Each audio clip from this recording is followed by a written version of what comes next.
is a dangerous man. They had hackers infiltrate our surveillance system. Hesitate. ይህ የፊልሙ ጎራ ቻናል ነው። ሙቪዎችን በአጭሩ የምንተርክበት ሲሆን ላይክ፣ ሰብስክራይብ ኤንድ ሼር በማድረግ ይተባበሩን። በቀጥታም ወደ ፊልሙ። ሆንግ ኮንግ ጫጫታ የበዛባት ከተማ ነች። ምሽት ላይም የሆንግ ኮንግ ፖሊስ አስቸኳይ ጥሪ ደረሰው። እሱም የባንክ ዘረፋ ነው። የሆነ ሚስጥራዊ ቡድን ወደ አንድ ባንክ ቤት ሰብሮ ገባ። ግን እዚህ ጋር ነው ነገሩ የሚገርመው። ሁኔታው ከመመርመሩ በኋላ የተሰረቀው አንድ የካዝና ሳጥን ብቻ መሆኑን ተገነዘቡ። እናም የሚያስገርመው በውስጡ ወርቅ፣ አልማዝ ወይም እንደዛ ያለ ምንም ነገር አልነበረም። የነበረው በሆነ ኮድ የተሞላ ማስታወሻ ደብተር ብቻ ነው። የሳጥኑ ባለቤት እብድ ሆኗል። ምክንያቱም ያ ማስታወሻ ደብተር የእርሱን የክሪፕቶ የይለፍ ቃል ግማሹን ይዟልና። ያ የግማሽ ቁልፍ በሌቦች እጅ ውስጥ በመውደቁ ከ500 ሚሊዮን በላይ ዶላር የሚያወጣ የክሪፕቶ ንብረት በአየር ላይ ሊበተን ተቃርቧል። ነገር ግን ይህን ገንዘብ ለማስተላለፍ እንደ ተራ የባንክ ዝውውር ቀላል አልነበረም፣ የተወሳሰበ ነው እንጂ። ይህም ዘራፊዎችን ወደ ቀጣዩ ኢላማቸው መራቸው። ይኸውም የዲጂታል ንብረት አስተዳደር ኩባንያ ነው። ይህ ቦታ እንደ ፎረስት ኖክስ በከፍተኛ ጥበቃ የሚጠበቅ ሲሆን የተቀረውን ግማሽ የይለፍ ቃልም ይዟል። ዘራፊዎቹ ወደዚህ ህንፃ ሰብረው በመግባት መረጃን ሲፈትሹ አንድ ትልቅ ነገር አገኙ። በዚህ መረጃ ውስጥ ተቀብሮ የሚገኘው የአንድ አፈ ታሪክ ቢሊዮነር የይለፍ ቃል ነው። ይህ ሰው ካላምፑር ይባላል። ትልቁ የክሪፕቶ ልውውጥ ዋና ስራ አስፈጻሚ ነበር። 1.5 ቢሊዮን ክሪፕቶ አጭበርብሮም ተሰውሯል። በኋላ ላይም በማካው በአስደንጋጭ ሁኔታ ሞቶ ተገኝቷል። ታሪኩም እንደሚለው 1.5 ቢሊዮን ዶላሩ ባለመገኘቱ ለሞቱ ምክንያት ነበር ሲል ያወራል። እስካሁን ድረስም ማንም አልጠረጠረም። ነገር ግን ያ ሁሉ የጠፋ ገንዘብ እዚሁ ተቀምጦ ለመዘረፍ የበቃ ነበር። አሁን ሲሞን በተባለው የቴክኖሎጂ ባለሙያ ሙሉን የይለፍ ቃል ለመገልበጥ 1 ደቂቃ ተጨማሪ መቆየት እንዳለበት ወሰነ። ችግሩ ፖሊስ በ5 ደቂቃ ውስጥ ይደርሳል። የመጀመሪያ ዕቅዳቸው የ3 ደቂቃ ፈጣን ዘረፋ ነበር። ስለዚህ አንድ ተጨማሪ ደቂቃ እጅግ አደገኛ ነው። መቆየት መያዝን ሊያስከትል ይችላል። ነገር ግን የተቀሩት የቡድን አባላት በሚመጣው ትልቅ ስኬት ተደስተው ከሲሞን ጋር ተስማሙ። ሎንግሻን የዚህ ወጣት ቡድን መሪ ነው። ሊያቆማቸው እንደማይችል ያውቃል። ስለዚህ ቆይቶ ጥበቃ ለመስጠት ወሰነ። ፖሊሶቹም ዋናው በር ላይ ደረሱ። ሎንግሻን ቡድኑን እንዲወጡ ጮሁ ተናገረ። በትክክለኛው ጊዜም ጨረሱ። በአዳራሹ በኩል ለማምለጥ ወደ ሊፍቱም ሄዱ እና ከዚያም ከፖሊሶች ጋር ተፋጠጡ። እዚህ ጋር ነው ነገሩ የሚገርመው። ፖሊሶቹ አላወቋቸውም ነበር። ሲሞን የቴክኖሎጂ ሊቅ ነው። ሁሉንም የደህንነት ካሜራ ምስሎች በሐሰተኛ ምስሎች ተክቷቸው ነበርና ፊታቸውን በካሜራም አልታየም። ነገር ግን በዚህን ጊዜ የዘረፉት የኩባንያ አንድ ሰራተኛ ለፖሊስ ደውሎ የዘራፊዎቹን ዝርዝር መግለጫና ልብሳቸውን ሰጣቸው። ስለዚህ ፖሊሶቹ ወዲያውኑ እንደተዘረፉ ተገንዝበው ማሳደዳቸውን ጀመሩ። ቡድኑም በጣም ደነገጠ እና ወደ ሊፍቱ ተመልሰው ሮጡ። አንድ ፖሊስንም እንደ ታጋች ያዙ። አሁን በሊፍት ውስጥ ወደ ላይ መሄድ የማይታሰብ ነው። ሁሉም መውጫዎች ስለተዘጋጉ ወጥመድ ውስጥ እንደመግባት ነው። በቀጣይም እየሮጡ ወደ ላይኛው ፎቅ ሄዱ።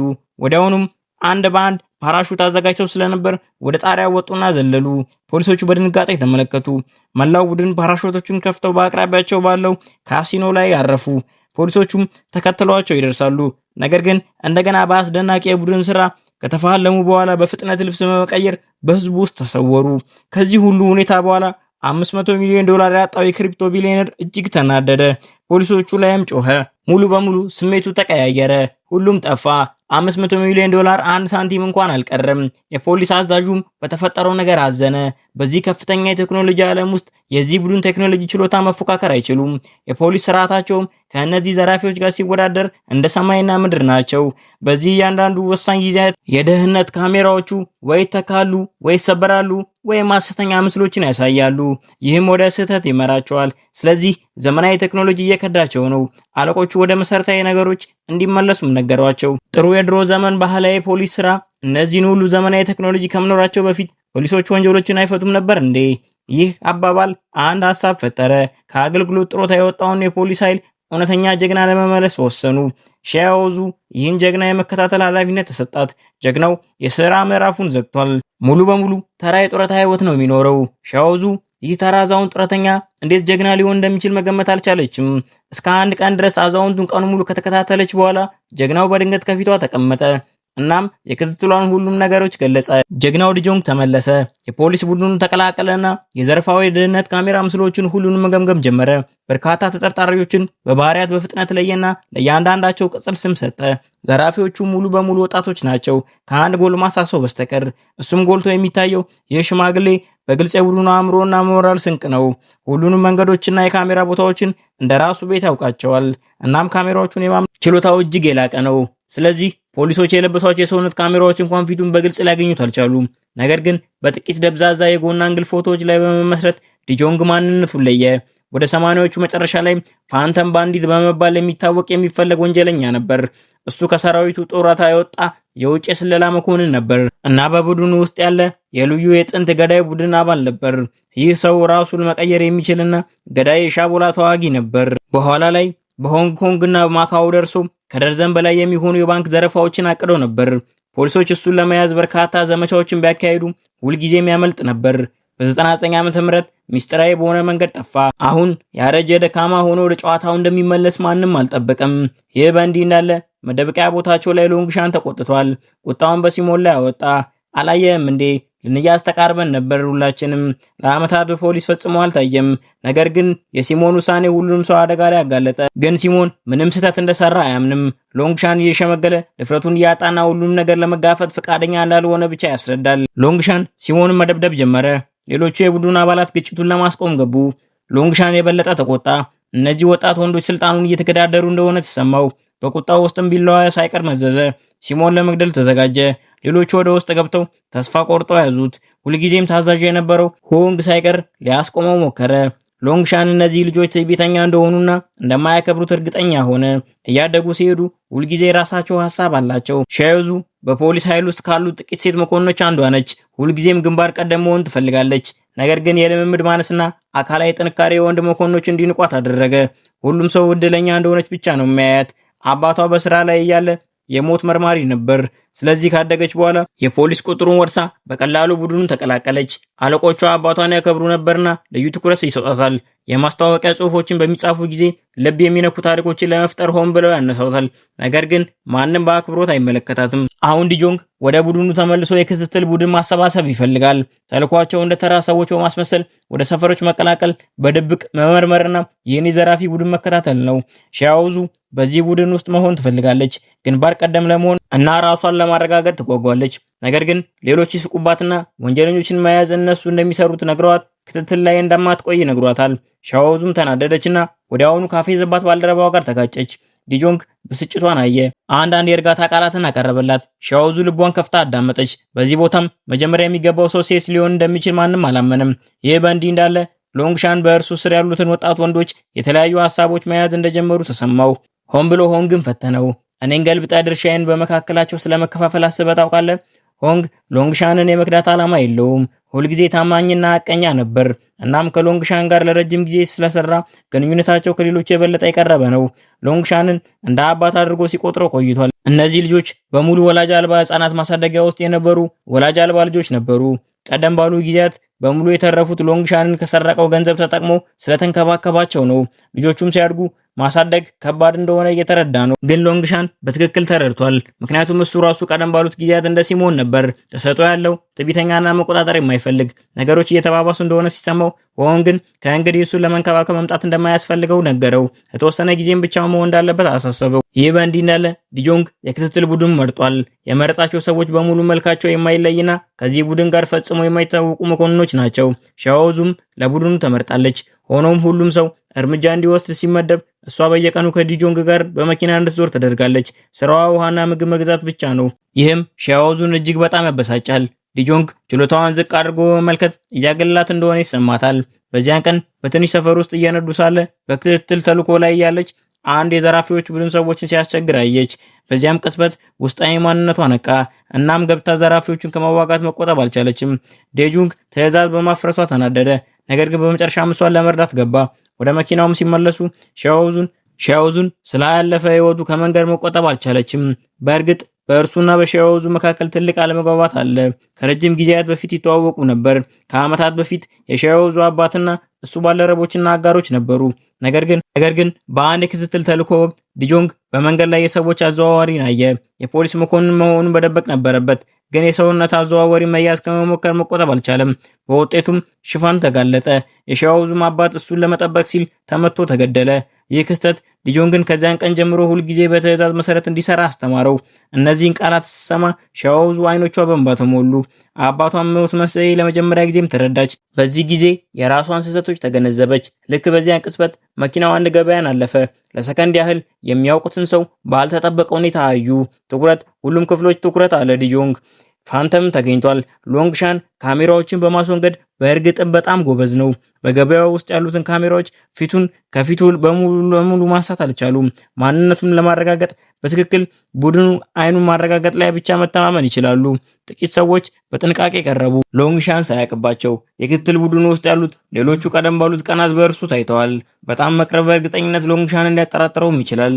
እና በቦታው ላይ በሎንግሻን ፈጽሞ ያልታየችውና ያልተጋለጠችው ብቸኛዋ ሴት ሻኦዙ ነች። ዲጆንግም ይህንን ትልቅ ተልዕኮ ለሻኦዙ ሰጣት። ሻኦዙ በጥንቃቄ ቀረበች፣ ነገር ግን ሎንግሻንን በቀጥታ ለመመልከት አልደፈረችም። መሬት ላይም የጣለችውን ነገር እንደምትፈልግ አስመስላ ቆሻሻ ኩሬ ውስጥ ባለ ነጸብራቅ ላይ በመተማመን የሎንግሻንን ፊት አየችና የሚፈልጉት ሰው መሆኑን አረጋገጠች።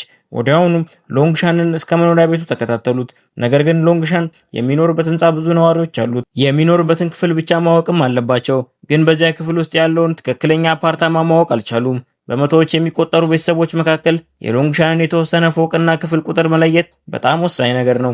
በዚህ ወሳኝ ወቅት ሻኦዙ ይህን አስቸጋሪ ስራ ለመውሰድ ወጣች። ሎንግሻንን ተከትላ ወደ ሊፍትም ገባች። ነገር ግን ሎንግሻን ከቀደም ጀምሮ በአካባቢው የተንጎራደረች ያለችው ልጅ መጠራጠርም ጀምሯል። በተለይ ሻኦዙ ሳታውቀው ከቡድን አጋሮቿ ጋር ለመነጋገር እጇን ወደ ጆሮዋ ከፍ ስታደርግ ሎንግሻን ምልክቱን አየ። በዚህች ልጅ ላይም የሆነ ችግር እንዳለ ተሰማውና በጸጥታ ቢላውን አወጣ። እንደ ዕድል ሆኖ ልክ በዚያን ቅጽበት ዲጆንግ ችግር እንዳለ አስተውሎ ተከተላቸው። እሱም የሻኦዙን አባት መስሎ በስሜትና በመዋቢያ መጠመዷን ጮክ ብሎ እየገጸሰ አስመሰለ እና በግድየለሽነት የጆሮ ጌጧን አወለቀ። የሻኦዙ ጆሮ በትክክል የጆሮ ጌጥ እንጂ የጆሮ ማዳመጫ እንዳልሆነ ሲያይ ሎንግሻን ለጊዜው ጥርጣሬውን ተወውና ቢላውን መልሶ አስቀመጠ። ሆኖም ግን አሁኑ ሙሉ በሙሉ አልተረጋገጠለትም። ከዚያም ዲጆንግ በፍጥነት 25ኛ ፎቅን ተጫነ። ሊፍቱም ሲደርስ ሻኦዙን ጎትቶ አወጣት። በዚህ ሰዓት ላይ ሻኦዙ በፍርሃት ላብ ሆናለች። ቀጥሎም ምን ማድረግ እንዳለባት ሳታውቅ ዲጆንግን በጸጥታ የመቆለፊያ በሩን መስበር ችሎታውን እያሳያት የአንድ አፓርታማ በር በግድየለሽነት ከፍቶ ወደ ውስጥ ገባ። በዚህ ጊዜም በሊፍቱ ውስጥ ያለው ሎንግሻን ወደ አፓርታማው ሲገባ አይቶ ሄደ። በመጨረሻም እፎይታን ተሰማው። በዚያም ምሽትም ፖሊስ ሎንግሻንን ለመከታተል የኢንፍራሬድ ካሜራዎችን ተጠቀመ እና በሶፋ ላይም ተቀምጦ አየር መጠቅለያዎችን እያፈነዳና ባዶ ቦርሳን እያየ መሆኑን አወቁ። ምንም ያልተለመደ ነገር ባለማየታቸው ሁሉም ሰው ሄደ። ሎንግሻንን ጎረቤት መስሎ ለመቀጠል ዲጆንግ ብቻ ቀረ። በማግስቱም ዲጆንግ ሎንግሻንን ወደ ገበያ ተከትሎት ሄደ።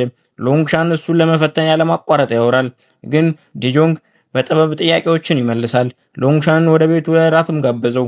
በእራት ሰዓትም ወቅት ሻኦዙ የዲጆንግ ሴት ልጅ መስላ አዲስ ነገር እንዳትናገር ጥንቃቄ አደረገች። በጠረጴዛው ላይም የተቀመጠውን የሎንግሻንን ስልክ መረጃ ለመቅዳት ከፍተኛ ቴክኖሎጂን ተጠቀመች። ግን በዚያው ምሽት ሎንግሻን እንደወጣ አንድ ሚስጥራዊ ጥቁር የለበሰ ሰው የዲጆንግን ቤት ሰብሮ ገባና በቢላዋ ማጥቃት ጀመረ።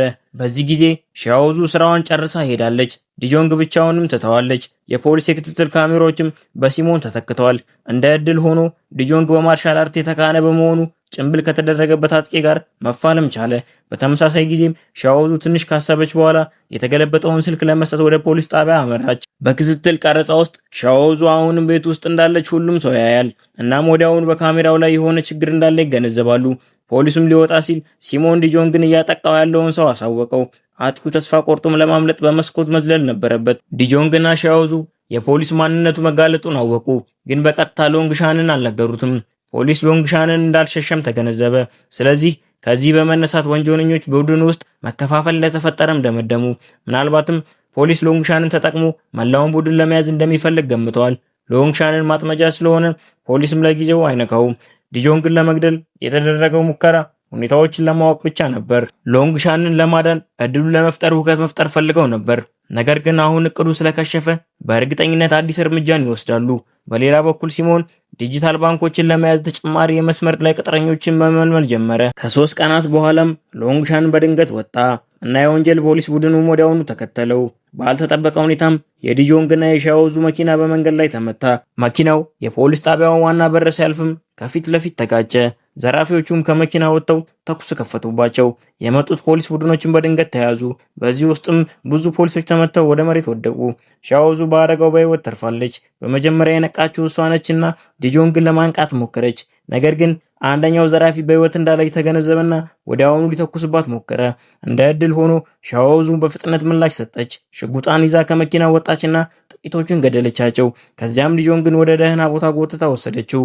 በዚህ ጊዜ ዲጆንግም ነቃ። ግምቱን ለሻኦዙም ነገራት። ሎንግሻን በጣለው ቆሻሻ ከረጢት ላይ ጥቂት የአይነ ስውር ፊደላት አሉ። የተደበቀውን መረጃ ለመፍታት እነዚህን ፊደላት ስለላ ክፍሉ ማሳወቅ አለባቸው። ይህም በእንዲህ እንዳለ ሎንግሻን ቀጥታ ወደ ወላጅ አልባ ህጻናት ማሳደጊያ ሄደ። ባልተጠበቀ ሁኔታ እነዚህም የሚጠብቁት እሱን ለመግደል ነበር።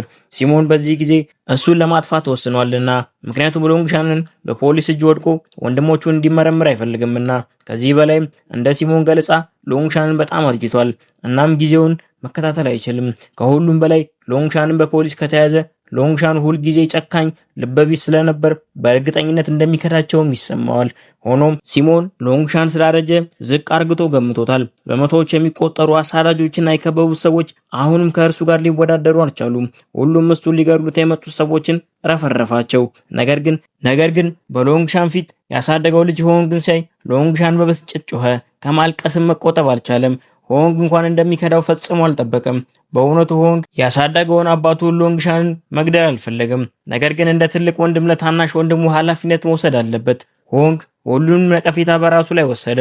ሆንግ ታናሽ ወንድሜ ነው፣ ተሳስቷል፣ እኔ ኃላፊነቱ መሸከም አለብኝ ሲል ተናገረ። ሁለቱም አባትና ልጅ እርስ በርሳቸው መፋለም ጀመሩ። የተማራቸውን እንቅስቃሴዎች በሙሉ ከሎንግሻን የመጡ ናቸው። ሆኖም አሁን ከእርሱ ጋር ለመዋጋት እየተጠቀመባቸው ነው። መጀመሪያ ላይ ሎንግሻን ሆንግን ለመግደል አልቻለም። ደጋግሞ በጥፊ ብቻ ይመታው ነበር። ሆንግ ሎንግሻን መዋጋት አልቻለም። ስለዚህ እቅፍ አድርጎት አብረው በመስኮት ወደቁ። አብረውም ለመሞት ፈልጎ ነበር። ውጪ ላይ ፖሊስ መላውን ወላጅ አልባ ህጻናት ማሳደጊያ ከበዋል። ሎንግሻን ሆንግን ሆዱ ላይም ይወጋዋል። እስኪሞት ድረስም ሆንግ ሎንግሻንን አጥብቆ አቀፈው። በሚቀጥለው ህይወት የሎንግሻን የእውነተኛ ልጅ መሆን እንደሚችል ተስፋም እያደረገ ሆንግ ሊሞት ሲያጣጥር ሎንግሻንን ሆንግን ለሱን ለመግደል አስቦ እንደማያውቅ በድንገት ተገነዘበ። አገላለጹም ተለወጠ። ግን ሁሉም በጣም ዘግይቶ ነበር። በዚህ ቅጽበት ሲሞን በካሜራው እየተመለከተ ነው። ታላቅ ወንድሙ ሲሞት አይቶ ሎንግሻንን ወደ ቁርጥራጮች ለመበተን በማሰብ በንዴት ማፈንጃ ቦምቡን ተጫነው። ነገር ግን ብልህ ስለነበር ሎንግሻን የሆንግን አካል ተጠቅሞ ራሱን ከፍንዳታው ጠበቀ። ፍንዳታው ካበቃ በኋላም ፖሊስ ወደ ወላጅ አልባ ህጻናት ማሳደጊያ ገባና ሎንግሻንን ፍርስራሹ ውስጥ አገኘው። ሎንግሻን የወንጀለኞች ቡድንን ለመያዝ ከእነሱ ጋር ለመተባበር ፈቃደኛ መሆኑን ተናገረ። በፖሊስ ጣቢያ የዋና መስሪያ ቤት አጥቂዎችም ይዘዋቸው ነበር። እነሱ ለስራቸው ክፍያን ከመቀበል ውጭ ምንም የማያውቁ የቅጥረኞች ቡድን ናቸው።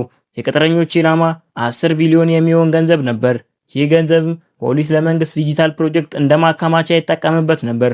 እነሱ የይለፍ ቃሉ የላቸውም።